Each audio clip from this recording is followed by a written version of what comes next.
Hello guys, welcome back. ഇന്ന് ഞാൻ പോകുന്നത് എനിക്ക് ഏറ്റവും കൗതുകം തോന്നിയ ഒരു അമ്പലത്തിലേക്കാണ്. അവിടുത്തെ ഓരോരോ വിശേഷങ്ങളും എനിക്ക് ഇതെന്താ ഇങ്ങനെ എന്നൊരു ഭാവമായിരുന്നു. അപ്പോൾ ഇതാണ് ആ ക്ഷേത്രം, മറ്റപ്പള്ളി മന, അങ്കമാലി പുളിയനത്താണ് കേട്ടോ ഈ അമ്പലം വരുന്നത്.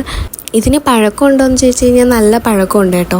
പിന്നെ ഒരു പ്രത്യേകത എന്ന് പറഞ്ഞു കഴിഞ്ഞാൽ ഈ അമ്പലത്തിൻ്റെ ഉള്ളിൽ നമുക്ക് കയറി തൊഴാൻ പറ്റില്ല.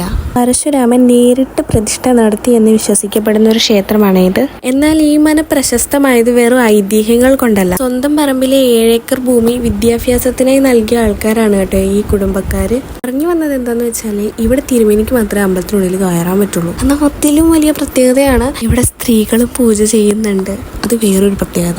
നമ്മൾ ആദ്യം കണ്ട ആ ഒരു വീടില്ലേ, അതിൻ്റെ ഉള്ളിലും പൂജയുണ്ട്, അതിൻ്റെ പുറത്ത് നിന്ന് നമുക്ക് തൊഴാൻ പറ്റുള്ളൂ. അതാണ് ഇവിടുത്തെ വേറൊരു പ്രത്യേകത. ഇതൊക്കെ കേട്ടപ്പോൾ തന്നെ എൻ്റെ കിളി പോയി ഇതെന്താ ഇങ്ങനെയതായി. ഇതിനു പുറമെ ഇവിടെ കാണാനാണെങ്കിൽ ഒരുപാടുണ്ട്. പാടം പോലെ നമുക്ക് ഫോട്ടോസൊക്കെ എടുക്കാൻ പറ്റും. പിന്നെ ഈ രാവിലെ ഈ വഴി കൂടെ ഒക്കെ നടക്കുന്ന ഒരു പ്രത്യേക വൈബാണ്. ഞങ്ങളിവിടെ നിന്ന് കുറേ ഫോട്ടോയും വീഡിയോ ഒക്കെ എടുത്തിട്ടോ. ഞാനിവിടെ വരുന്നത് 2ാമത്തെ തവണയാണ്. അപ്പോഴും എൻ്റെ മനസ്സിലുണ്ട് എന്തുകൊണ്ടാണ് ഇതിൻ്റെ ഉള്ളിൽ കയറി തൊഴാൻ പറ്റാത്തത്. ചുരുളഴിക്കപ്പെടാത്ത കുറേ രഹസ്യങ്ങളൊക്കെ ഉണ്ടെന്നാണ് എൻ്റെ അടുത്ത് ജെമിനി പറഞ്ഞത്. അങ്ങനെ കുറേ കാര്യങ്ങൾ എനിക്ക് ഇതിൽ നിന്ന് ഞാൻ തപ്പിയെടുക്കുന്നുണ്ട്. ഇതിൻ്റെ ബാക്ക് സ്റ്റോറി ഈ ഒരു അമ്പലത്തിൻ്റെ.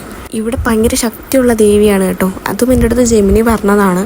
പക്ഷേ എനിക്ക് വളരെയധികം ഇഷ്ടമായിട്ടോ ഈ അമ്പലം. ഇത് കറക്റ്റ് എൻ്റെ ലൊക്കേഷൻ വരുന്നത് അങ്കമാലി പുളിയനത്താണ്. ഇത് ഈ സ്ഥലമൊക്കെ കണ്ടോ, എന്ത് രസമുണ്ട്. ഇതൊക്കെ രാവിലെ കാണണം, രാവിലെയും വൈകുന്നേരം അടിപൊളിയായിരിക്കും.